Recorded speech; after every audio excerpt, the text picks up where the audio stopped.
You know what they say, chums? Every picture tells a story. Boy, doesn't it sometimes, let's be honest.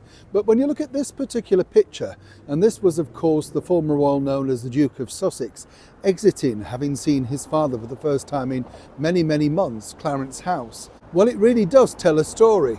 And today I'm going to tell you what it really meant behind that picture. As ever, let me explain. Morning, good to see you, chums. Thank you so much for joining me today. Strange, isn't it, now when we're starting to film in the sort of different lights and times and everything, because as you know, over here in the United Kingdom, so we'll have a nice wave, nice to see you. As you know, over here in the United Kingdom, it's now going into autumn. You can really tell though, if you are over here, I've just been talking to some lovely people.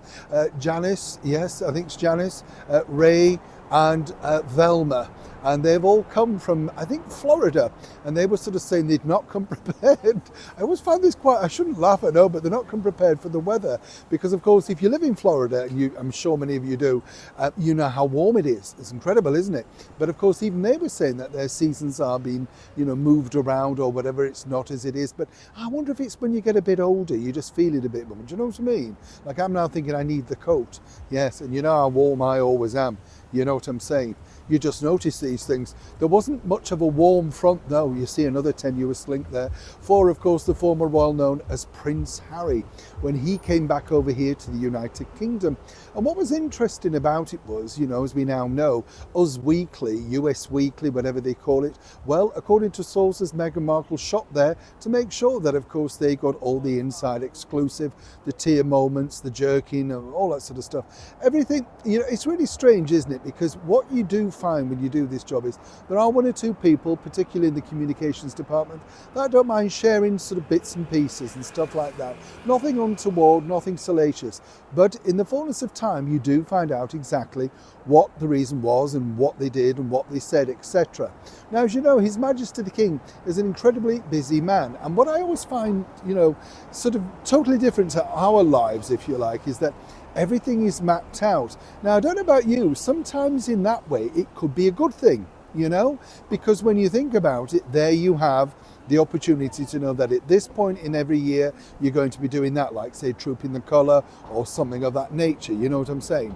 What's interesting though is that obviously if you want His Majesty the King, or indeed any senior member of the British monarchy, to do something, to attend an event, you've got to give them a lot of warning, because their book, their diary is very much filled up very, very quickly. And rightly so, obviously they're very popular.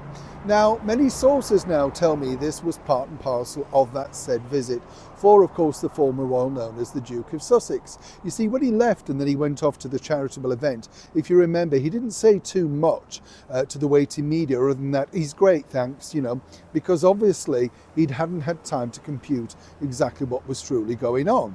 Then when he sat down with the Guardian newspaper, he was more effusive, basically saying that next year is the year that he's going to focus on his father. Right, you get the picture.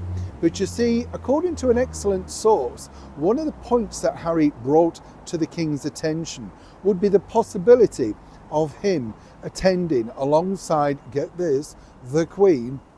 Oh yes, that's right, Queen Camilla, for the Birmingham 2027 Invictus Games. Now, why is this important? Well, it's incredibly important because obviously they have stated, and as you can imagine, many people fully agree with this, that they would like to see real royals at the event. Not, of course, minor royals or ex-royals or people pretending to be royals like Meghan Markle, as you can imagine, no doubt parading around but not exactly wearing any of the kit or the uniform. You get the picture on that level as well. So consequently, what's interesting, and this is the problem now, what you've got is that I genuinely don't know what the response was from His Majesty the King. One would suggest he would want to support such a great cause. And as many people know and watch this show on a regular basis, I'm a big supporter of the Invictus Games. I think the boys and the girls, and I don't mean that, clippily, but they do a terrific thing. They put you to shame with their determination to carry on, enjoy life and enjoy exercise. It's a positive thing. But of course, Harry himself knows that it's a very difficult time now for the Invictus Games. And more importantly, I think for him, even he knows that his fading stardust is not enough to attract the likes of what's required at Birmingham in 2027. But once again, it all hinges on whether his father, who is treated badly, would say yes. And that's the reason why he's focusing on the father next year, many might suggest. Neil Sean in the very heart of London.